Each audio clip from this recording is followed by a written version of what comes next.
여호와여, 내 마음이 교만하지 아니하고 내 눈이 오만하지 아니하오며 내가 큰 일과 감당하지 못할 놀라운 일을 하려고 힘쓰지 아니하나이다.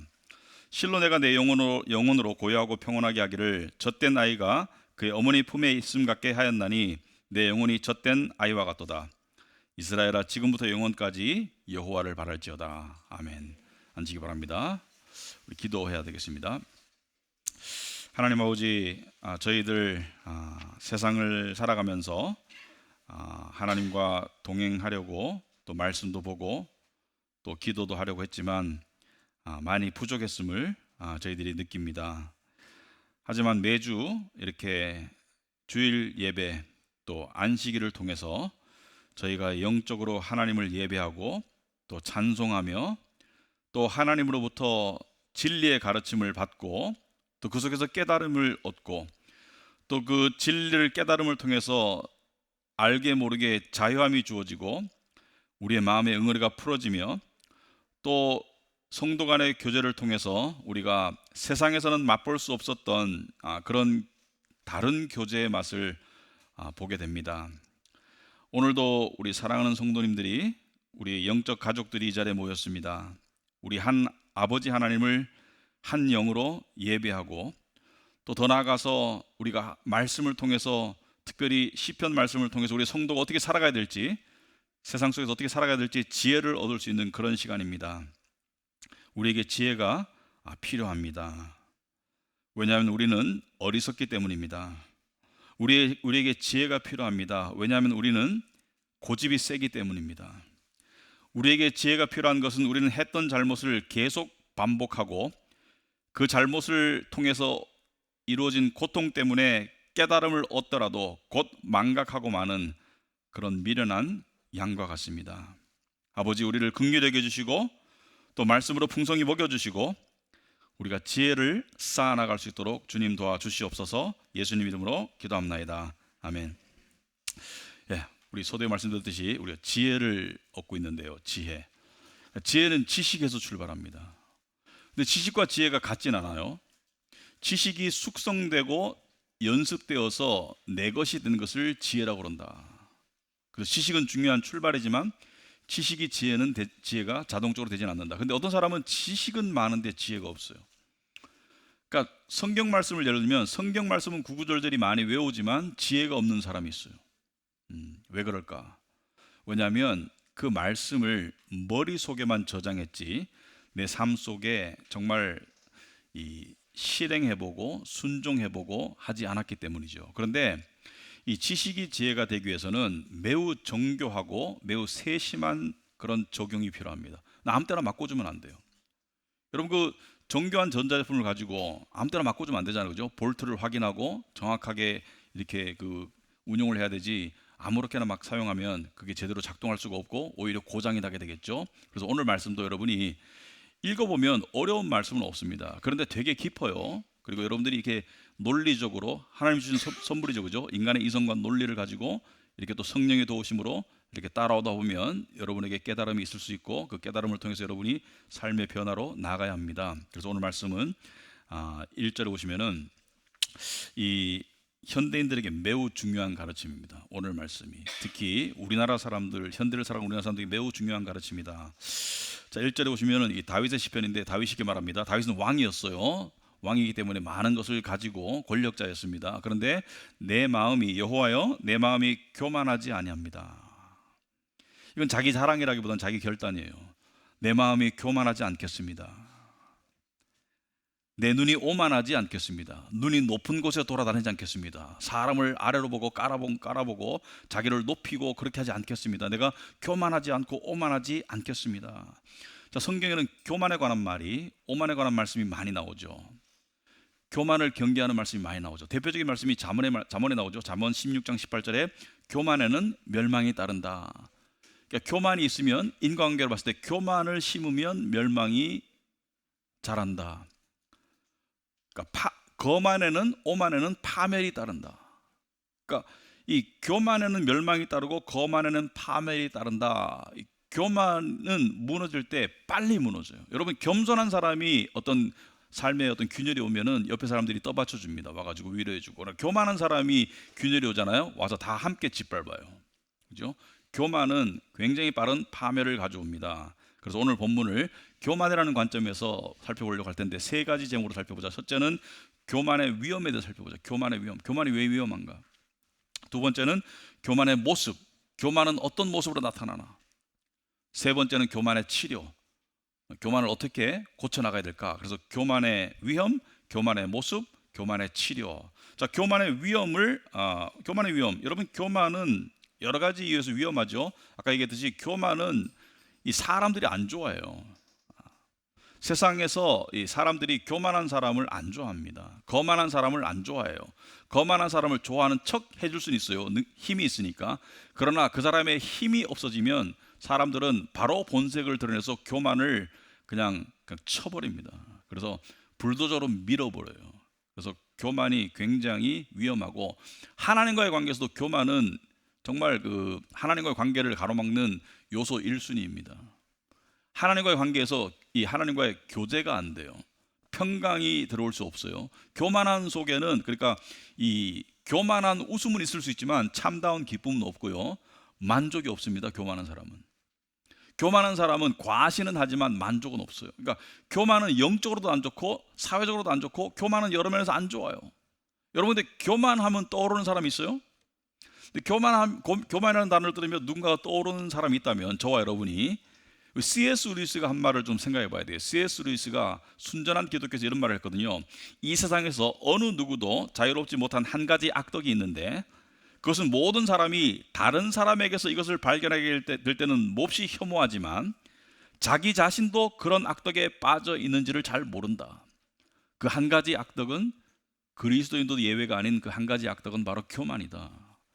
그래서 교만은 다른 사람에게서 냄새를 잘 맡지만 나한테도 있다는 것을 잘 몰라요.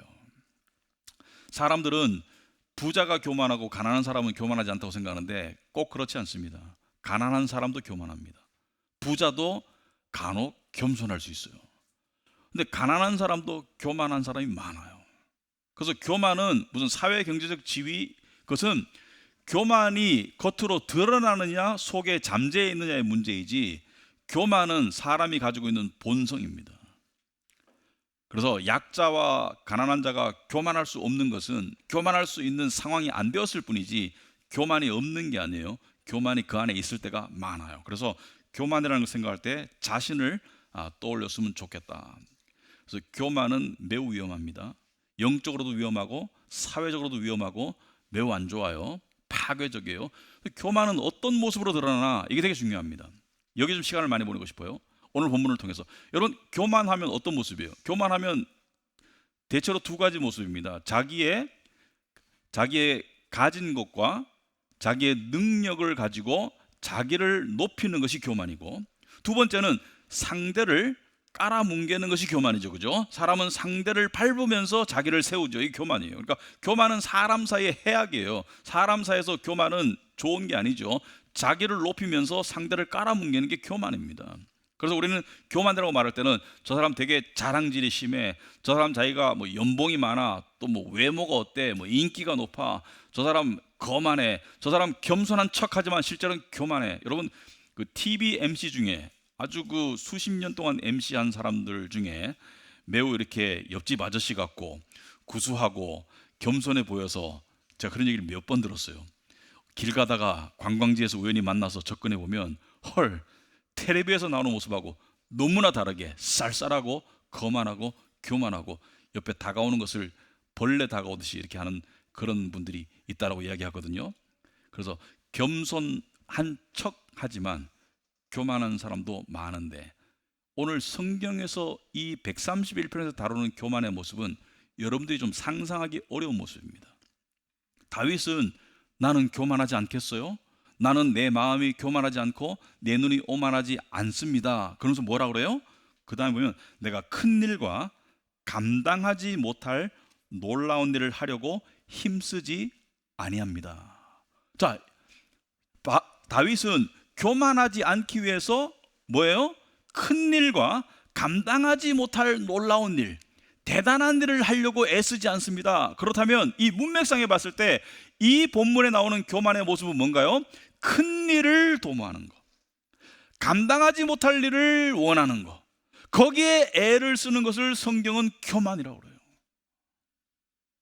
그래서 교만을 현대인들에게 우리가 맞춰서 얘기하자면은 기대치가 높은 것이 교만입니다.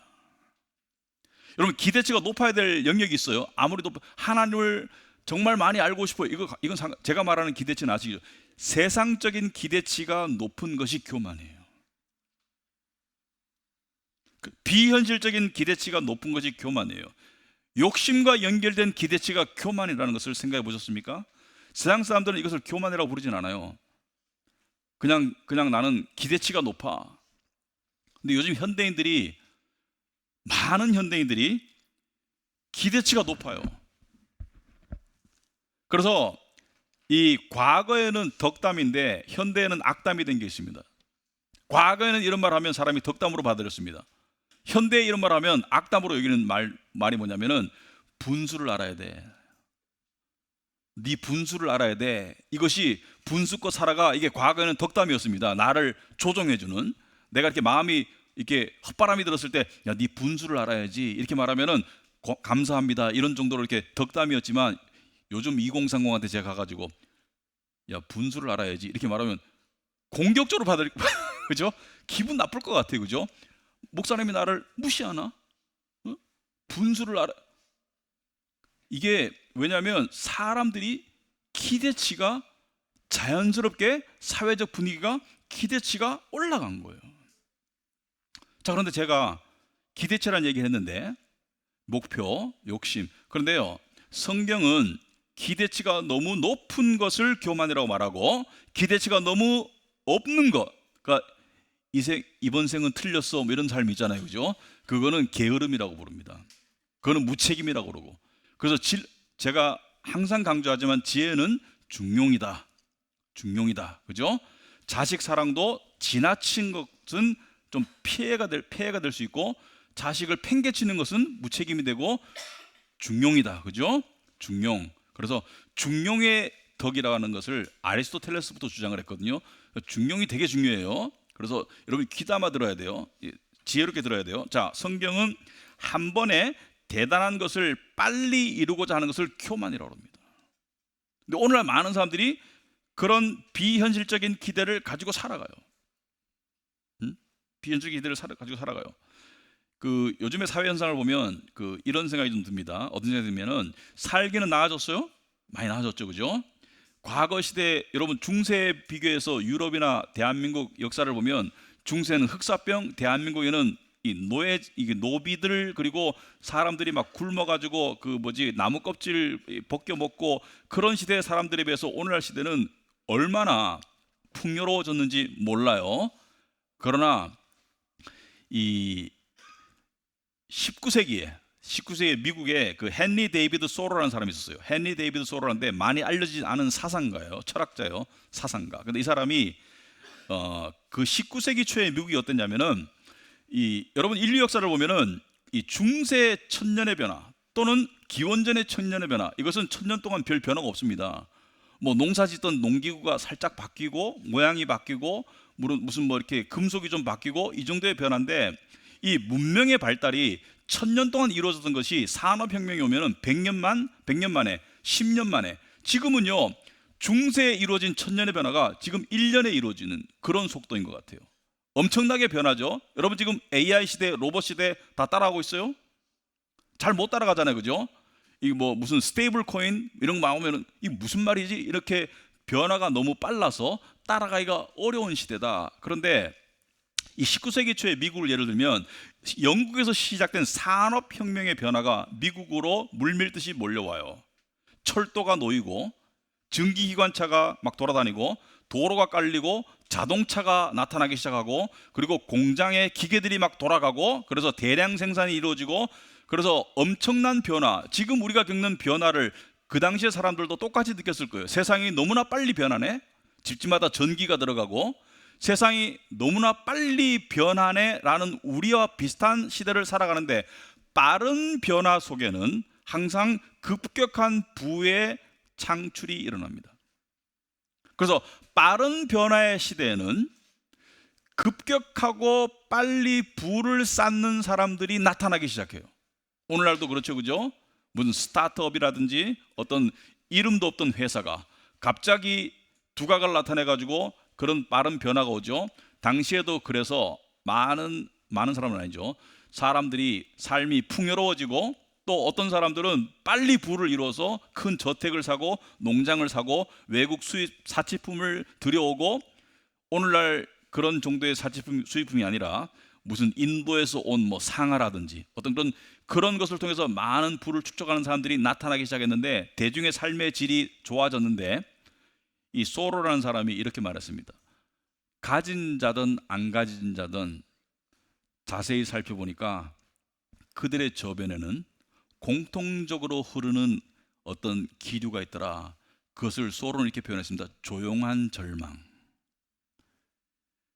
대다수의 사람들이 조용한 절망 속에 놓여 있더라. 그러니까 겉으로 드러나진 않아요. 왜냐면 삶이 풍요로워졌기 때문에 겉으로는 괜찮은 것 같은데, 대부분의 사람들이 저렇게 빨리 부를 이룬 사람에 대한 피해의식, 패배의식 때문에 조용한 절망이 있고요. 심지어 이룬 사람들도 내가 아무리 성을 높게 쌓아도 옆집의 성이 더 높으면 박탈감을 느끼는 조용한 절망을 겪게 되더라. 그래서 대부분의 사람들이 조용한 절망 속에 살아가고 있더라. 저는 오늘날이 그런 시대가 아닌가 생각합니다. 풍요로워졌어요. 하지만 산업혁명과 비슷한 AI 혁명을 통해서 우리의 삶도 많이 달라지고 있어요. 그러나 많은 사람들이 조용한 절망 가운데 있습니다. 왜?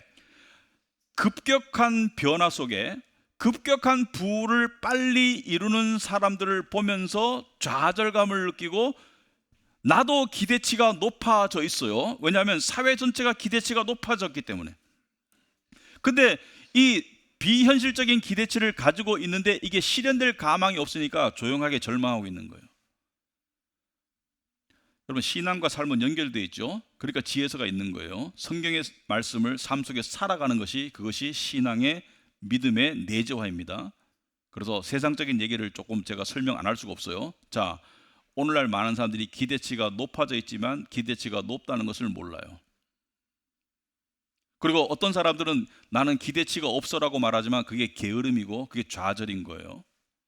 그런데 이 세상, 우리 요즘 세상에서 가장 부를 많이 이룬 사람으로 손꼽히는 사람이 워런 버핏이죠. 그죠? 워런 버핏, 투자의 대가 워런 버핏. 이 사람이 지금 96세쯤 됐어요. 근데 이 사람의 오른팔 동업자가 있었습니다.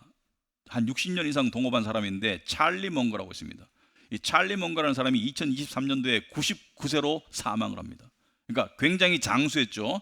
그리고 요양원에서 사망이 아니라 활동하다가 돌아가셨어요. 그러니까 굉장히 건강했는데, 이 사람이 엄청난 부를 이루었는데, 저는 이 사람이 좀 특이하다고 생각합니다. 이 사람이 쓴 어록을 보면 이렇게 투자해서 돈을 벌라는 것보다는 이렇게 살아라는 말이 더 많아요. 그러니까 지혜를 주는 말이 더 많아요. 그런데 이 사람이 이렇게 말했습니다. 행복의 첫째 조건. 행복하고 싶냐? 그러면 얼핏 생각할 때 투자를 이렇게 해라, 이렇게 할 것 같죠? 아니요, 이 사람이 말했습니다. 행복의 첫째 조건은 기대치를 낮추는 것이다. 만일 여러분이 비현실적인 기대치를 품는다면 여러분의 삶은 평생토록 비참할 것이다. 새겨들어야 될 말입니다. 여러분, 성경 말씀이 가장 우선이지만 어떤 사람들은 하나님의 일반 은혜 속에서 어떤 지혜를 깨달은 것이 있어요. 그 사람이 하는 말이, 행복의 첫째 조건은 기대치를 낮추는 것이고 불행의 1순위는 기대치가 높은 거예요. 비현실적인 기대치를 가지면 평생 비참하게 살 것이다. 오늘 다윗이 그랬죠. 내가 큰 일과 감당하지 못할 놀라운 일을 하려고 힘쓰지 아니하나이다. 그래서 큰 일과 감당하지 못할 일을 비현실적인 기대치로 놓고 본다면 그런 거 하려고 애쓰지 않는 것이 겸손이에요. 교만을 피하는 거예요. 그런 거 하려고 발버둥 치는 것이 교만이 되는 거예요. 교만은 죄거든요. 비현실적인 기대치는 죄라는 것을 아세요? 저는 이 부분이 되게 우리가 심각하게 받아들여서 생각합니다. 비현실적인 기대치는 죄다. 그래서 그렇다면 이 욕심과 이 비현실적인 기대치의 망령에 많은 사람들이 사로잡힌 그런 시대를 살아가고 있어요. 우리가 지금 이 시대가 그렇습니다. 그런데 여기서 어떻게 벗어나나, 그 치료에 대한 말씀을 오늘 시편은 하고 있다. 2절에 보시면은 실로 내가 내 영혼으로 고요하고 평온하게 하기를. 자기 영혼을 고요하고 평온하게 하는 방법이 뭐예요? 기대치를, 비현실적인 기대치를 낮추는 거예요. 그죠? 낮춘 거예요. 젖된 아이가 그의 어머니 품에 있음 같게 하였나니 내 영혼이 젖된 아이와 같도다. 자, 젖된 아이는 뭐예요? 지금 이 배부르고 어머니 품에 안겨 있는 아이는 상태가 어떨까요? 이 마음 상태가 고요하겠죠? 막 요동치지 않겠죠? 비현실적인 기대치를 품고 있으면 마음이 어떻게 돼요? 요동칩니다. 요동쳐요. 그런데 그것을 낮추면 어떻게 돼요? 마음이 고요해져요. 마음이 고요해져요. 이게 이론적으로는 쉬운데 실제로 이 실천하기가 요즘 문화가 되게 어렵습니다. 이게. 그래서 예를 들어 제가 설명을 좀 해드릴게요. 이 예가 필요한 게 이렇게 적용할 수 있구나. 첫째는 오늘날 많은 사람들이 이렇게 생각합니다. 내 인생에 대단한 일이 일어나야지 내 인생에 의미가 있을 거야. 대단한 일이 일어나야지 내 인생에 의미가 있을 거야. 그 대단한 일이라는 것은 사람마다 달라요. 어떤 사람은 대단한 성공일 수도 있고, 어떤 사람은 어떤 뭐 대단한 외모일 수도 있고, 어떤 뭐 그러니까 대단한 부를 이루는 거. 그 대단한 일이 일어나지 않으면 내 인생은 별 볼 일 없어. 근데 대단한 일이 일어나는 사람은 대단한 일이 일어나면 교만하게 됩니다. 그렇게 되면은. 그리고 대단한 일이 일어나봤자 내 인생이 행복해지지도 않아요. 왜냐하면 더 대단한 사람들이 많이 돌아다니기 때문에. 근데 대부분의 사람들에게는 대단한 일이 안 일어납니다. 평범하게 살다 가는 사람이 99%가 넘어요. 그래서 대단한 일을 바라면 조용한 절망 가운데 살게 됩니다. 속으로 그냥 조용한, 그러니까 패배감, 별 볼 일 없는 인생, 그렇게 살아가게 돼요. 그게 오늘날 이 대한민국의 현 주소입니다. 왜 많은 사람들이 우울증에 시달리고, 왜 많은 사람들이 힘들어하고, 왜 많은 사람들이 사회가 어둡다 그러고, 왜 그래요? 조용한 절망 가운데 있기 때문이에요. 우리가 못 먹고 못 살아서가 아니에요. 자, 그런데 이 대단함이라는 것은 말이죠, 그 어떤 사람에게는 주어집니다. 근데 그 대단함이 복이 되려면 대단함을 추구하지 않았는데 대단하게 됐을 경우가 복이 되는 거예요. 이게 되게 어려운 말인데, 나는 대단해지려고 안 했는데 대단해졌어요. 그러다 보니까 내가 이런 게 아닌데 하나님, 제가 어떻게 이 대단함을 사용할까요? 이런 사람이 복이 있는데 이거는 0.00001%밖에 안 되고요. 대부분의 사람들은 대단함을 이루지 못합니다. 근데 목회자도 예외가 아니더라고요. 어떻게 보면 이해가 돼요. 요즘 목회 현실이 보면은, 제가 목사님들 만나보면 지난 10년간 교회 출석이 40% 줄었습니다. 그러니까 교단에서 발표하는 통계는 현실을 반영하지 못해요. 왜냐하면 교회 안 나오는 사람, 1년에 한 번 나오는 사람도 다 교인 숫자로 발표하니까. 근데 실제로 교회를 출석하는, 가난한 교인이 아니라, 나는 교회 안 나가는 교인, 실제로 교회를 출석한 사람은 40% 줄었습니다. 지난 10년 동안 통계적으로 보면은. 근데 많은 목사님들이 이 스펙은 훨씬 좋아요. 여러분, 요즘 젊은이들이 취직이 어렵지만 스펙은 옛날보다 훨씬 좋아요. 근데 그러니까 이 뭔가 생존도 중요하지만 뭔가 대단한 일을 이루고 싶은 그런 열정이 있는 거예요. 하나님의 일을 나는 하고 싶어. 대단한 일을 하고 싶어. 대단한 일이 뭐예요? 결국은 성장이죠. 그죠? 근데 제가 보니까 아이러니한 게, 이게 목사만의 문제가 아니고 부를 대단히 이루려고 하다가 쪽박 차는 사람이 많죠. 목회자들도 마찬가지예요.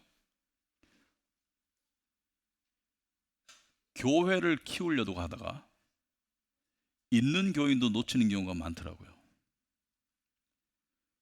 산토끼 잡으러 다니다가 집토끼가 없어지는 경우가 많아요. 제가 그렇게 말을 하거든요. 산토끼 잡는 것은 우리가 할 일이 아니다. 산토끼가 와야지. 그러나 우리의 할 일은 이미 교회 안에는 내 양들을 보살피는 것이다. 이 양들이 먹고 행복하고 양들이 성숙하면 다른 양들이 올 수도 있겠지. 그러나 양들을 지키는 게 포커스가 돼야 되지, 밖에 있는 산토끼 잡으러 돌아다니는 것은, 그게 포커스가 되면은 안 된다라고 이야기를 하거든요. 여러분, 이 세상에서 대단한 일을 이루려다가 가진 것도 놓치는 사람들이 얼마나 많아요. 대단한 일은 위험하고 교만은 멸망의 선봉이라는 것이 그 뜻이에요.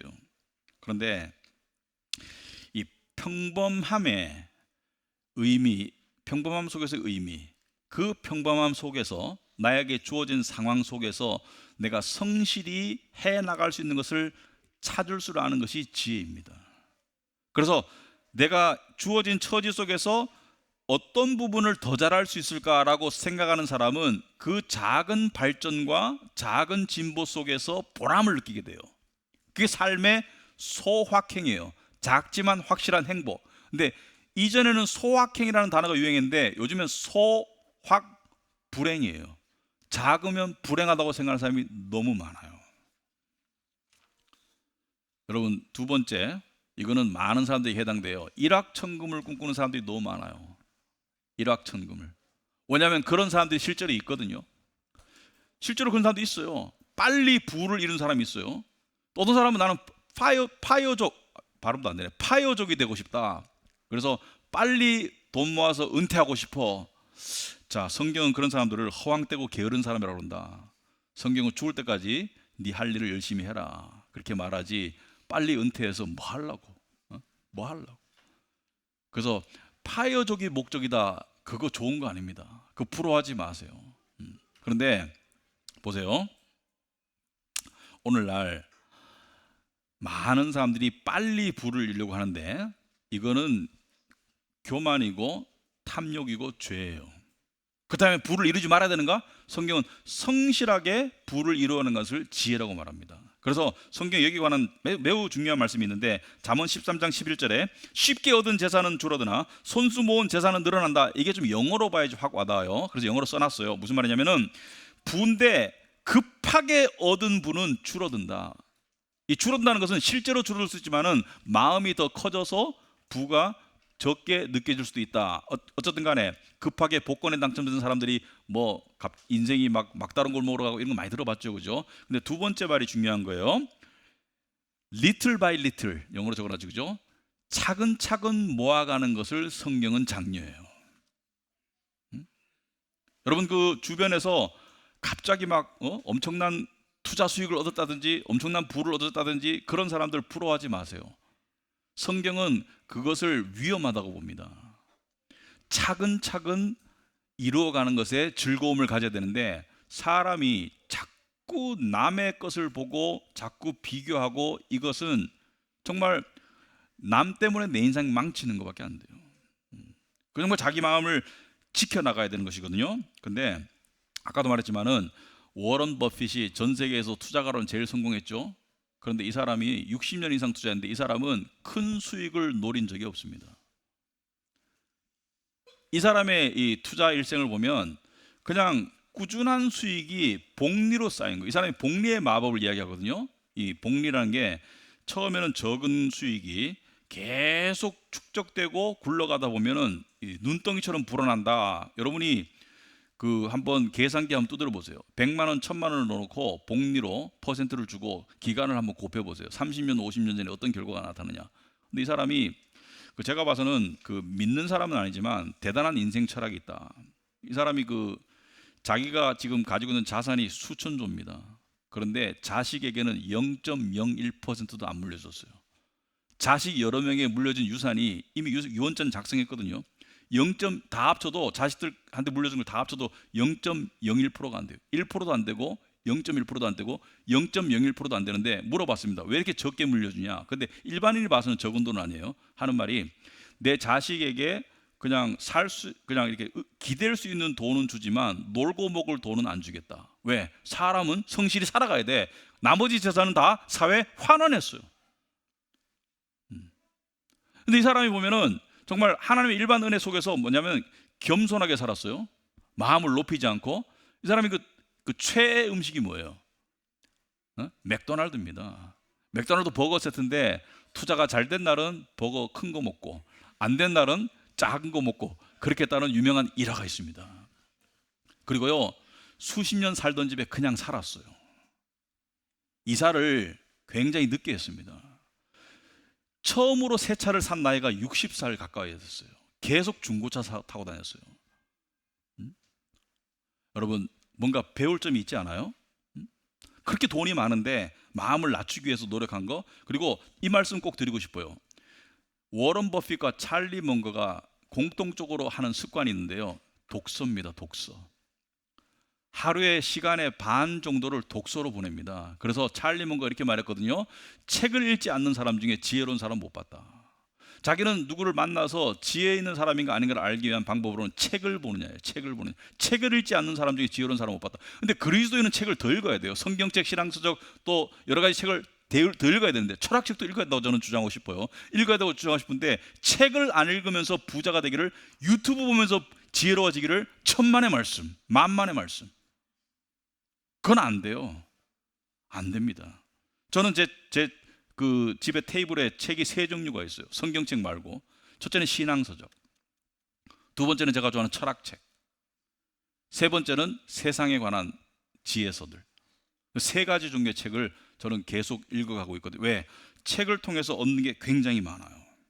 자, 세 번째, 이것은 싱글들과 결혼한 사람들에 해당되는 건데요, 그 결혼한 사람들에게 먼저 얘기하자면은 배우자를 찾죠. 배우자를 찾는데 오늘날 이 혼인율이 많이 떨어졌어요. 그 비혼율이 많이 높아요. 근데 자발적 비혼도 있지만 비자발적 비혼도 있다고 하실 때, 근데 어제도 저희 동네 어떤 분하고 만나가지고, 왜 요즘 애들은 짝 찾기가 이렇게 힘들지? 우리 때는 다 찾았는데 99% 결혼했는데 왜 이렇게 힘들까? 요즘 애들이 다 더 잘나고 더 이쁘고 더 능력도 좋은데 왜 이렇게 힘들까? 그 이유가 뭘까? 예를 들어서 이렇게 말합니다. 집값이 너무 올라가가지고 결혼하기가 힘들어요. 근데 어떤 분은 맞지만 어떤 분은 안 맞아요. 왜냐하면은 원룸에서 시작하면 안 되나? 결혼 생활을? 왜 꼭 아파트 가야 돼요? 아니, 그렇잖아요. 둘이 사랑하면, 내가 내 짝이라고 생각하면, 내가 이런 말할 자격이 있다고 생각하거든요. 제 딸도 원룸에서 1년 살았어요. 신혼생활. 예. 원룸에서 시작하면 안 되나? 꼭 갖춰야 되나? 그러니까 기대치가 높으니까 이 기대치 밑으로는 안 하겠다는 그 교만인 거예요, 사실은. 그렇게 할 수 있으면 하세요. 근데 할 수 없으면은 낮추면 되잖아요. 근데 그거를 꼭 기대치를 가지고 거기에 왜 내 인생을 세상의 틀에 꼭 맞추려고 그렇게 불행하게 살아가요? 내 인생 내가 살아가면 되지. 두 번째, 우리 모든 싱글들에게 제가 해당되는 건 아니니까 오해하고 미워하지 마세요. 눈이 다 높아. 그래서 제가 한 몇 년 됐어요. 물어봤어요. 원하는 이성상이 뭐야? 물어봤습니다. 누군가에게. 이 자리에 없어요. 물어봤어요. 근데 저는 별로 원하는 게 없다면서 7가지를 대더라고요. 들어보니까 제가 그랬어요. 지구상에 그런 사람 없는 것 같다. 근데 속으로 이렇게 생각했습니다. 있어도 너하고는 안 만날 것 같아. 기대치가 높으니까 다 못 만나는 거예요. 어제 우리 동네 절친의 외동딸이 결혼을 상대로 만나는 남자친구를 이제 부모님께 소개해가지고 점심을 먹었어요. 점심 먹었는데 한 몇 주 전에 만나니까 엄마가 고민을 하고 있어요. 왜냐하면 마음에 안 든다는 거야. 직장도 마음에 안 들고, 나이가 30대 중반인데 모아놓은 재산도 별로 마음에 안 들고, 액수도 뭐 외모도 좀 그저 그렇고, 학벌도 그저 그렇고. 근데 객관적으로는 그 집 딸보다 다 나아요. 그러니까 좋은 대학 나왔다 나쁜 대학 나왔다가 아니고, 이 학력이 그 사람이 더, 그 남자가 더 높고요, 모아놓은 돈은 한 3배 많아, 내가 봐서는. 그리고 직장 대기업이에요. 근데 이 집 딸은 아버지 집에서 일해. 아버지 밑에서, 그러니까 종업원이 3명이죠. 아버지, 엄마, 자기. 그래서 제가 좀 짓궂거든요. 제가 어제 만나러 가기 전에 만났어요. 그래서 제가 이렇게 손을 딱 댔어요. 여길 쳐다보세요. 왜요? 우리가 쳐다보더니 눈 낮추고 가요. 네. 이렇더라고요. 기대치가 너무 높아요. 그런데 기대치가 높지만 낮아요. 정작 중요한 것을 볼 줄 몰라요. 사람의 됨됨이, 내면, 그게 더 중요한데, 그러니까 기대치가 낮은 거예요. 어떤 면에서는. 근데 이거 아십니까? 사람은 비슷한 사람끼리 거의 만나더라고요. 그래서 내가 이 정도의 사람을 만나고 싶으면 자신이 먼저 그 정도의 사람이 돼야 됩니다. 저는 세상적인 기준으로 꼭 말하는 게 아니에요. 신앙적으로 성숙하고 성격 좋은 사람 만나고 싶어요? 그런 사람이 돼야 되죠, 그죠? 예, 대부분 비슷하게 만나요. 또 결혼하신 분들, 제가 이 말씀을 좀 드리고 싶어요. 배우자에 대해서 기대치가 높다는 것은 자기가 그만한 대접을 받아야 된다고 생각하는 거예요.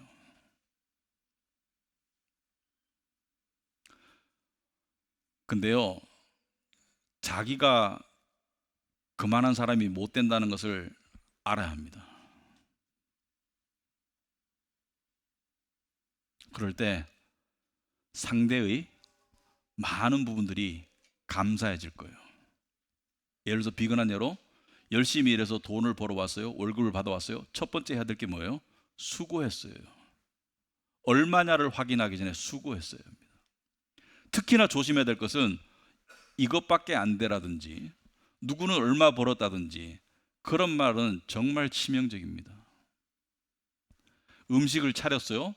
일단은 감사히 먹는 거예요. 그래서 이 기대치를 낮추면 행복이 늘어납니다. 근데 기대치가 높으면 계속 공격하게 돼요. 그러면 당하는 사람도 그렇잖아요. 너도 아닌데? 그렇게 공격하는 너도 아닌데? 첫째는 성품이 아니잖아요. 그러니까 공격하겠지. 그런 부분을 생각해 봐야 된다. 넷째, 교회에 대해서. 제가 목회하면서 보니까 교회에 대해서 대단히 높은 기대치를 가진 사람이 있어요. 근데 이게 우리 교회는 정말 말씀에 정말 목매달아야 돼, 이런 거 저는 좋습니다. 그러나 자기 위주로 생각해서 뭐 이런 부분이 마음에 안 들고 이런 부분이 틀렸고 이렇게 비판하고 판단하고 자꾸 기대치가 높게 얘기하는 사람을 가만히 보니까 그 사람은 떠나야 되겠더라고요. 왜냐하면 그 사람 때문에 교회가 더 하락하는 것 같아요. 어떤 사람이 이렇게 얘기했습니다. 저는 이런 교회를 갖고 싶어요. 이렇게 하니까 거의 완벽에 가까운 교회예요. 듣던 사람이 이렇게 얘기했어요. 혹시 그런 교회가 없을 것 같은데 찾더라도 가지 마세요. 왜냐하면 가면 당신이 망칠 것 같아. 교회는 죄인들이 모인 곳이죠. 그래서 죄인들이 모인 곳이기 때문에 우리가 그걸 알아야 돼요. 죄인들이 모여서 교회에서 이 환부가 드러나는 일은 발생할 수 있어요. 문제는 이 환부를 어떻게 고쳐나가느냐, 이게 교회의 성숙입니다. 그래서 이러이러한 예를 가지고 제가 설명을 들었는데,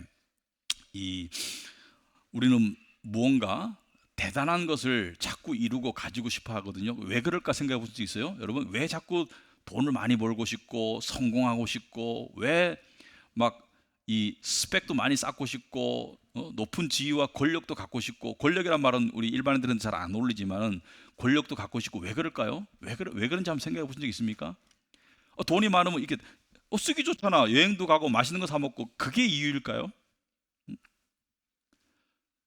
여러분이 한번 과거를 돌아보세요. 지금 돌아볼 과거가 없는 20, 30대는 말고, 저 같은 경우는 과거를 돌아보니까 내가 여기서 2배로 돈이 많았던, 2배로 돈이 적었던, 반대로 내 인생 별 차이 없더라고요. 제가 생각해 보니까 2배로 돈이 많았다고 특별히 나아질 것도 없고, 돈이 반쯤 있었다 가지고 뭐 특별히 못할, 힘들었겠죠. 근데 크게 나아질 건 없다라는 생각이 들었는데, 왜 사람들은 그러면은 돈에 혈안이 되고 권력의 혈안이 되고 어떤 인기나 명예의 혈안이 되고 성공의 혈안이 될까? 그거 한번 생각해 본 적 있습니까? 이거 대단히 중요한데, 왜냐하면 말이죠, 우리에게는 강함이 필요하기 때문이에요. 무슨 말이냐면 인간은 원래 약해요. 인간은 약해요. 내가 약하다는 것은 내가 잘 알아요. 그런데 세상이 계속 우리를 압박하고 협박해요. 세상이 우리를 계속 압박하고 협박하는데, 그 압박과 협박을 견디고 이기려면 강함이 있어야 되거든요. 뭔가 강함이 있어야지 이걸 견딜 수 있는 거거든요. 그런데 그 강함의 역할을 하는 것이 대표적인 게 물질입니다. 물질이 있으면 많은 것을 막아줘요. 성공이나 능력이나 뭐 인기나 권력이나 이런 것들이 있으면 막아주거든요. 막아주니까 이게 필요한 거예요. 그런데 신앙인에게 하나님께서 이러한 수단들, 강함의 수단들을 하나님께서 안 주시거나 줬다가 제거할 때가 있습니다. 왜 그러실까? 여러분, 예를 들어 볼게요. 물질이 많잖아요. 그럼 자신감이 생겨요. 그죠? 자신감, 여러분 주머니에 막 돈 많이 꽂혀 있고 막 이러면은 자신감이 빡 생기죠. 그죠? 그런데 갑자기 어떤 장부에 이상이 생긴다든지 그러면은 갑자기 확 무너지죠, 그죠? 그러면서 불안과 두려움이 엄습해 오죠. 어떤 분이 솔직하게 이렇게 말하더라고요. 자기가 그냥 별 문제 없이 자신감 있게 살았는데 경제에 균열이 오니까 갑자기 무서워지고 갑자기 쪼그라들더라. 왜냐하면은 그 사람이 가지고 있는 강함은 그 사람의 강함이 아니라 그 사람이 가지고 있는 수단들로부터 온 강함이었어요. 그러니까 나의 강함이 아니라 나의 외적인 수단들의 강함이었어요. 무슨 말이냐면 여기 사나운 사냥개가 나를 향해서 막 짖어요. 근데 내가 전자방패가 있어요. 전자방패가 있고 내가 쇠몽둥이하고 총이 있어요. 그러면 이 사냥개가 무서울까? 짖기는 짖지만 훨씬 덜 무섭게 쏴버리면 되니까. 가까운 방패 갖다 대면 지직할 거니까. 그러니까 그런데 이 방패가 없어져 봐요. 그러면 약간 무서워지죠. 근데 총하고 몽둥이도 없어져 봐요. 나만 남아. 엄청나게 무섭죠. 그러지 않아요? 하나님 뭐라 그러세요? 하나님 우리가 강해야 되는 거 아세요? 그래서 성경에 이런 말이 있거든요. 에베소 6장 10절에 주 안에서 강하라. 다시 말하노니 주의 강하심 능력으로 너도 강해라. 근데 그 강함이 어떤 때 주어지냐면은 약함 가운데 주어진다고 그러죠, 그죠? 내가 약할 때 강함이라. 그러니까 내가 약함을 인지할 때 그때 강해지는데, 이 돈과 어떤 명예와 권력으로 자기가 강한 줄 착각하는 사람은 언젠가는 자기가 약하다는 것을 발견하게 될 것이고, 그리고 그 약함을 치유받을 수가 없습니다. 왜? 착각 속에 살았기 때문에. 그러나 하나님께서 이것을 흔들 때 나는 약하네. 사업을 하는데 갑자기 매출이 또는 계약이 줄어드네. 그럴 때 약함이 몰려올 때 그때 그 약함을 통해서 어떻게 하라는 거예요? 그 약함을 통해서 자꾸 수단만 자꾸 세워나가려고 하지 말고, 그거는 해도 안 될 때가 많아요. 하나님의 섭리에 의한 거예요. 어떻게 하라는 거예요? 주님, 저는 약해요. 저의 두 가지를 해야 됩니다. 저에게 강함을 주시고 저의 강함이 되어주세요. 이게 되게 중요합니다. 대단히 중요해요. 일주일에 12번도 더 일어나요. 우리 삶에서 우리의 약함이 드러날 때. 여러분, 제가 이 설교를 준비하면서 제가 과거를 돌아보니까 제가 사업을 할 때는 약간 그때 강함의 수단들이 있었던 것 같아요. 물질의 풍요 또는 어떤 그런 뭐 사람들의 인정, 그러니까 그런 것을 의지한 부분이 있었는데, 목회로 돌아서면서 이게 없어졌잖아요. 물질의 풍요와 사람들의 어떤 그런 사회적 인정이 없어지고 나니까 제 약함이 드러나더라고요. 그때 제가 가장 많이 했던 기도가 이것입니다. 나의 강함이 되어주세요. 하나님 저의 강함이 되어주세요. 하나님께 저를 맡깁니다. 뭐 이런 어떤 그런 간절하고 나약한 어떤 그런 간절한 기도, 그 기도 속에 하나님이 응답하시고 이게 하루아침에 안 돼요. 그래서 오늘 3절을 보니까 뭐라고 됐습니까? 그럴 때 어떻게 하라고요? 3절 오면 이스라엘은 하나님의 백성을 말해요. 지금부터 영원까지 여호와를 바랄지어다. 지금부터 영원까지는 항상을 말해요. 항상 여호와를 바랄지어다. 바라는데 뭘 바라는 거예요? 오늘 문맥상을 볼 때 뭘 바라는 거예요? 나는 크고 위대한 일을 할 수 없지만 위대하신 하나님께서 나에게 강함을 주세요. 위대하신 하나님이, 주님이 나의 강함이 되어주세요. 위대하신 하나님께서 이 땅에 오셔서 정말 십자가의 위대한 일을 이루시고 나를 위대한 하나님의 자녀로 만들어 주셨습니다. 이거를 믿는 믿음으로 하나님께서, 아들을 주신 하나님께서 모든 것을 은혜로 주지 않겠는가? 주님의 강함이 나의 강함이 되어 주십시오. 이걸 바라는 거예요. 여러분, 이번 주에도 알게 모르게 여러분이 의지하던 그 여러분의 강함을 구성하고 있는 그 초라한 수단이 균열이 올 때가 있을 겁니다. 그럴 때 여러분의 마음이, 내면이 흔들릴 거예요. 왜? 그것은 여러분의 약함을 드러내요. 그 약함 속에서 그 수단을 바라보고 계속 안절부절하는 그 모습에서 계속 있으면은 여러분은 계속 이 세상의 노예가 돼요. 으르렁거리는 사탄의 노예가 돼요. 어떻게 해요? 이 사탄을 맞서 싸우려면 나로서는 싸울 수 없으니 주님이 나에게 강함을 주시고 주님이 나의 강함이 되어 주십시오. 그것을 통해서 우리는 영적 전쟁이 무엇인지를 알게 될 것이다. 여러분, 믿는 자에게는 불행과 요행이 다 약이 됩니다. 불행은 나의 약함을 드러내서 치유받게 하는 통로가 되고요, 요행은 그 유혹에 넘어가서 안락과 쾌락으로 빠지지 않도록 자기를 경계하는 그런 영적 경계로 삼아야 합니다. 요행을 한없이 받아들이고 한없이 누리면 그것은 요행에 지는 거예요. 신앙인은 중심을 잡아야 돼요. 요행이 주어지면 그 요행을 수단으로 누릴 수는 있겠지만 그 요행을 가지고 막 낄낄거리면서 푹 빠져서 거기에 안락과 거기에 쾌락으로 빠져들면 그 요행이 사라질 때 우리는 한없이 좌절하게 됩니다. 여러분, 우리는 이것을 운명이라고 부르거든요. 불운, 행운, 운명. 운명의 여신이라는 말 들어봤죠? 운명의 여신이 있다면 운명은 우리에게 요행을 줄 때가 있습니다. 사업이 잘 되고 내가 원하는 대로 일이 풀리고, 그러나 반드시 운명의 여신은 그것을 걷어갈 때가 있어요. 그때 우리는 내 것을 빼앗겠다고 생각해서 화가 나고 좌절하지만 운명의 여신은 뭐라 그래요? 나는 네 것을 빼앗은 것이 아니야. 내 것을 맡겼다가 다시 찾아가는데 웬 불만이야.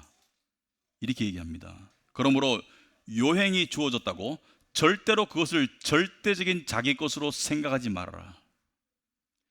이 세상에 절대적인 내 것은 없어요. 우리에게 주어진 절대적인 우리 것은 바로 하나님과 구원입니다. 그것을 붙잡고 살아가야 합니다. 아멘. 네, 그런 우리 성도님들이 다 되시기를 축원합니다.